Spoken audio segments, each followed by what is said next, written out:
जय बद्री विशाल। आज यात्रा का 4 धाम यात्रा का अंतिम पड़ाव बद्रीनाथ धाम में हम सब लोग हैं। केदारनाथ के बाद लंबी यात्रा तय कर हम लोग बद्रीनाथ की ओर चल रहे हैं। रास्ते में छोली बना दिए, भोजन बनाया गया सलाद है। बना हुआ है। सभी लोग बैठ के यहाँ पे अब खाना खा रहे हैं।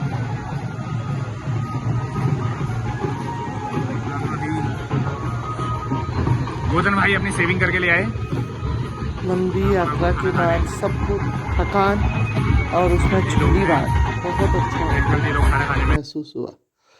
पहुंच गए हम बद्रीनाथ और वहाँ रात्रि होटल में विश्राम चल रहा है, क्योंकि अब हमको यात्रा पूरी हो रही है। ये रोटी मेकर दीपांशु भाई के साथ देखो रोटी कितनी रात का खाना बनाया जा रहा है। खिला सकते हो। रोटी मेकर दीपांशु भाई के साथ, आटा मेकर राजू भाई और सर्विसमैन गोधन भाई। क्या कह रहे हो आप?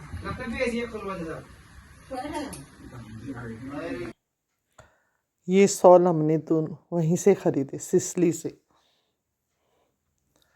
अब हम सुबह नहा धो करके बद्रीनाथ दर्शन के लिए तैयार हो गए हैं। सब लोग, ठंड काफ़ी है तो सुबह सुबह हल्की हल्की धूप शुरू हो रही है और हम सब बद्रीनाथ धाम के लिए निकल चुके हैं। हमने पहले चाय पी, चारों बहनें और बाकी हमारे साथी।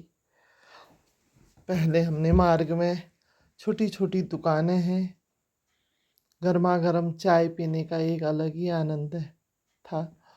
और यहाँ पे हमने स्टील के गिलास में चाय मांगी उससे, तो उसने हमको गुड़ और स्टील के गिलास वाली चाय पिलाई। प्रसाद आदि खरीदने के बाद हम लोग देखो मंदिर के बहुत नज़दीक पहुँच गए हैं। मंदिर में काफ़ी भीड़ दिखाई दे रही है पीछे और बहुत लंबी लाइन लगी हुई है, लेकिन लता के जमाई जी जो आर्मी में है उनकी वजह से हमें विशेष दर्शन होने से फटाफट दर्शन हो गए, वीआईपी दर्शन के कारण। ये पुल है अलकनंदा नदी के ऊपर और एक और बद्रीनाथ धाम है, दूसरी ओर ब्रह्म कपाली, जहाँ पे श्राद्ध आदि किया जाता है। जय बद्री विशाल।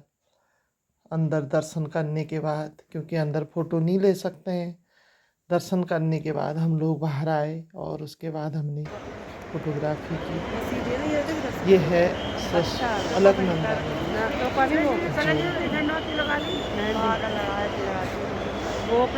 पूरे जोश और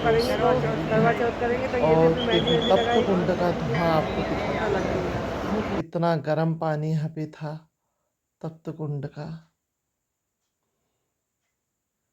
उसके बाद दर्शन के बाद ब्रह्म कपाली में हमने श्राद्ध किया और अब हम गए माणा गांव, जहाँ सबसे पहले हमने गणेश गुफा के दर्शन किए।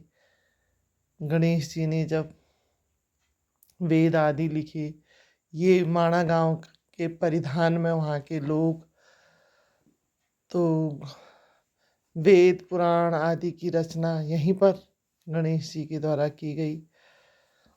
ये है व्यास गुफा,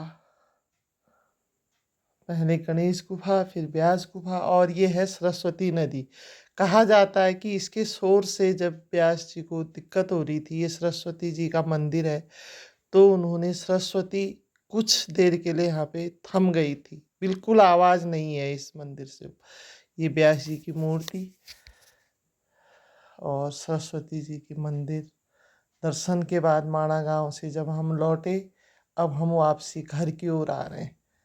रानीखेत होते हुए देखिए 4 धाम यात्रा पूरी करने की क्या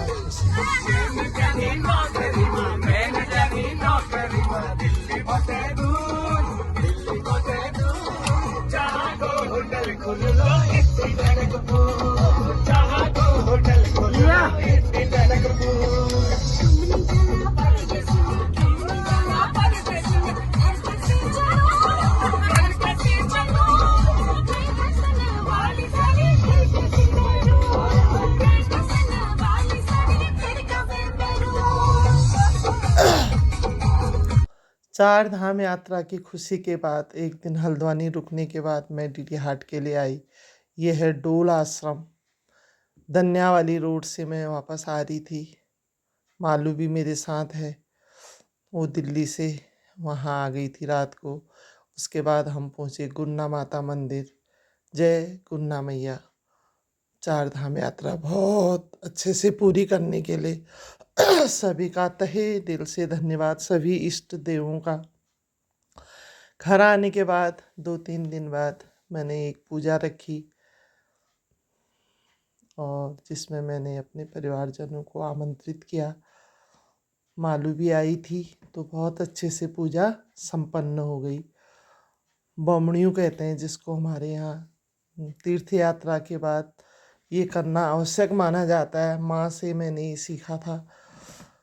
ये उस दिन परिवार के ही अपने लोग और मेरे आस पड़ोस के लोग, और उसके कुछ ही समय बाद 1-2-4 दिन बाद ही दीपावली पर्व था।